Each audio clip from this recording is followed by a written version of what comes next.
സ്വാന്തന സാജു ചേരുന്നുണ്ട്. സ്വാന്തന ലത്തീഫിന്റെ വീടിന്റെ അവിടെ നിന്നാണ് ചേരുന്നത്.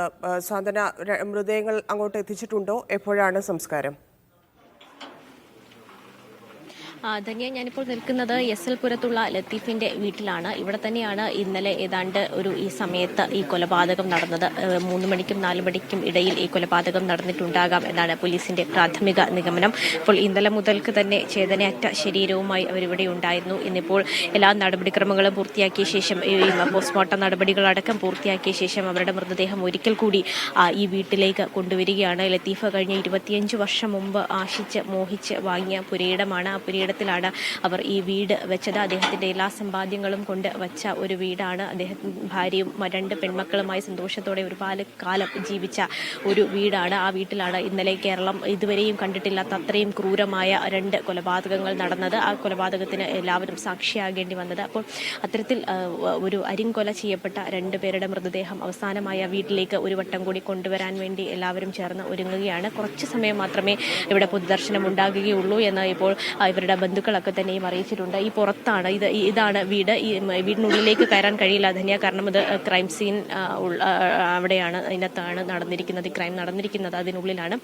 2 പേരും ഈ വീടിനകത്തായിരുന്നു മരിച്ച നിലയിൽ കണ്ടെത്തിയത്. ലത്തീഫിനെ ഈ വീടിന്റെ ഹോളിലും അതുപോലെ തന്നെ ലത്തീഫിന്റെ ഭാര്യ ഷാഹിദയെ അവിടെ അടുക്കളയ്ക്കുള്ളിലുമാണ് കണ്ടെത്തിയിരുന്നത്, അവരുടെ മൃതദേഹങ്ങൾ കണ്ടെത്തിയിരുന്നത്. അപ്പോൾ അതിനകത്തേക്ക് ഇപ്പോൾ ആളുകളെയൊക്കെ കയറ്റിവിടുന്നതിൽ വലിയ പ്രശ്നമുണ്ട്. കാരണം തെളിവുകളടക്കം നശിക്കാനുള്ള വലിയ സാധ്യത ഒക്കെ തന്നെയുമുണ്ട്. അതുകൊണ്ട് പുറത്ത് ഒരു പൊതുദർശനം വേണമെന്ന് ഇവർ ആവശ്യപ്പെട്ട പ്രകാരം പുറത്ത് പൊതുദർശനം നടത്താനുള്ള ഒരു അനുവാദമാണ് നിലവിൽ നൽകിയിരിക്കുന്നത്. അതിനുവേണ്ട സജ്ജീകരണങ്ങളൊക്കെ തന്നെയും ഒരുക്കിയിട്ടുണ്ട്. ഇപ്പോൾ പള്ളിയിൽ മൃതദേഹങ്ങൾ കുളിപ്പിച്ചുകൊണ്ടിരിക്കുകയാണ്. അവിടെ അല്പസമയത്തിനകം തന്നെ ഈ വീട്ടിലേക്ക് മൃതദേഹം എത്തിക്കും. ഈ വേണ്ടപ്പെട്ടവരും അവരെ അറിയുന്ന ആളുകളും, നമ്മൾ രാവിലെയൊക്കെ തന്നെയും ആളുകളോട് സംസാരിച്ചപ്പോൾ കണ്ടതാണ് ഈ ലത്തീഫ് എന്ന് പറയുന്നത്. അദ്ദേഹം ഇവിടെയുള്ള ആളുകൾക്കൊക്കെ തന്നെയും വളരെ പ്രിയപ്പെട്ട ഒരു ആളായിരുന്നു. ഈ നാട്ടുകാരുടെ കാര്യത്തിലായാലും പള്ളിക്കാര്യത്തിലായാലും ഒക്കെ വളരെ സജീവമായി പ്രവർത്തിച്ചിരുന്ന ആളുകൾക്കൊക്കെ വളരെ സ്നേഹമുള്ള ഒരു നൈർമല്യമുള്ള ഒരു മനുഷ്യൻ എന്നൊക്കെ പറയാവുന്ന തരത്തിലുള്ള ഒരാളായിരുന്നു അദ്ദേഹം. 25 വർഷമായി ഇവിടെ തന്നെയാണ് താമസിച്ച് വരുന്നത്. എല്ലാ ദിവസവും ആളുകളെ കാണുകയും ചിരിക്കുകയും സംസാരിക്കുകയും ഒക്കെ ചെയ്യുന്ന ഒരാളായിരുന്നു. അപ്പോൾ അദ്ദേഹത്തിൻ്റെയും ഭാര്യയുടെയും വിയോഗം ഈ ആളുകളെ സംബന്ധിച്ചിടത്തോളം വലിയ ഞെട്ടലുണ്ടാക്കുന്ന ഒരു കാര്യം തന്നെയായിരുന്നു. അപ്പോൾ അവസാനമായിട്ട് അവരെ ഒന്ന് കാണുവാൻ വേണ്ടി നിരവധി ആളുകളാണ് തന്നെ ഈ വീടിനെ പുറത്ത് തടിച്ചുകൂടി നിൽക്കുന്നത്. ഇവിടെ ഇപ്പോൾ ഏറ്റവും അടുത്ത ബന്ധുക്കൾ മാത്രമാണ് ഉള്ളത്. കാരണം ഇതിനകത്തേക്ക് എല്ലാവരെയും കൂടി കയറ്റാനുള്ള ഒരു പരിമിതിയുണ്ട്. അപ്പോൾ ഇങ്ങോട്ട് തൊട്ടടുത്ത വീട്ടിലൊക്കെയാണ് എല്ലാവരും ഇപ്പോൾ വന്നിരിക്കുന്നത്. ഈ മൃതദേഹം ഇങ്ങോട്ട് കൊണ്ടുവന്ന് വെച്ച ശേഷം ആളുകളെ ക്രമീകരിച്ച് ഇതിനകത്തേക്ക് കയറ്റാനുള്ള ഒരു നടപടികളാണ് ഇവിടെ ബന്ധുക്കളും സ്വീകരിച്ചു വരുന്നത്. വളരെ കുറച്ച് സമയം മാത്രമേ ഈ പൊതുദർശനം ഇവിടെ ഉണ്ടാകുകയുള്ളൂ. അതിനുശേഷം താഴെ പാങ്ങോട് ജുമാ മസ്ജിദിലായിരിക്കും ഇവരുടെ ഖബറടക്കം നടക്കുക.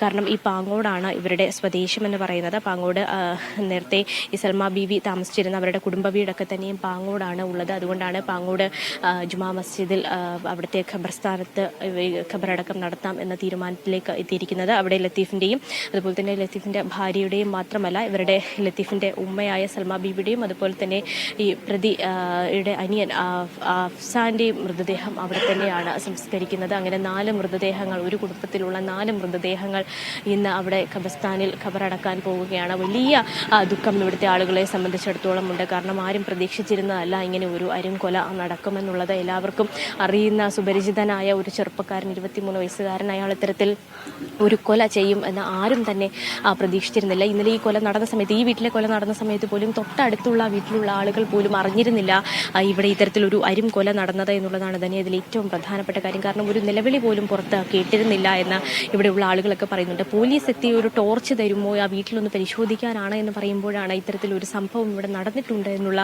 കാര്യം പോലും ഇവരൊക്കെ അറിയുന്നത്. പിന്നീട് വന്ന പോലീസ് വീട് തുറന്ന് നോക്കുമ്പോഴാണ് ലത്തീഫിന്റെ മൃതദേഹം ഇവിടെ സോഫയിലും, പിന്നീട് സൽമാ ബീവിയുടെ മൃതദേഹം, സൽമാ ബീവിയുടെ അല്ല, ലത്തീഫിന്റെ ഭാര്യയുടെ മൃതദേഹം അടുക്കളയിൽ നിന്നും കണ്ടെത്തിയിരിക്കുന്നത്. അവരുടെ നെഞ്ചിന് മുകളിലേക്ക് തലയുടെ ഭാഗത്തായി വെച്ചിരിക്കുന്ന ക്ഷതം തന്നെയാണ് ഇവരുടെ മരണകാരണമെന്നാണ് രാവിലെ ഇൻക്വസ്റ്റ് നടപടികൾക്ക് ശേഷം ഉദ്യോഗസ്ഥരൊക്കെ തന്നെയും നമ്മളോട് പ്രതികരിച്ചിരുന്നത്. ഇപ്പോൾ അവരുടെ പോസ്റ്റ്മോർട്ടം നടപടികൾ ഒക്കെ തന്നെയും പൂർത്തിയായിട്ടുണ്ട്. എന്തായാലും എത്രയും പെട്ടെന്ന് അവരുടെ ഈ ഒരു ഇവിടുത്തെ ചടങ്ങ്, ഈ പൊതുദർശന ചടങ്ങ് കൂടി കഴിഞ്ഞ ശേഷമായിരിക്കും സംസ്കാര ചടങ്ങുകളിലേക്ക് പോകുക. ധന്യവാദം.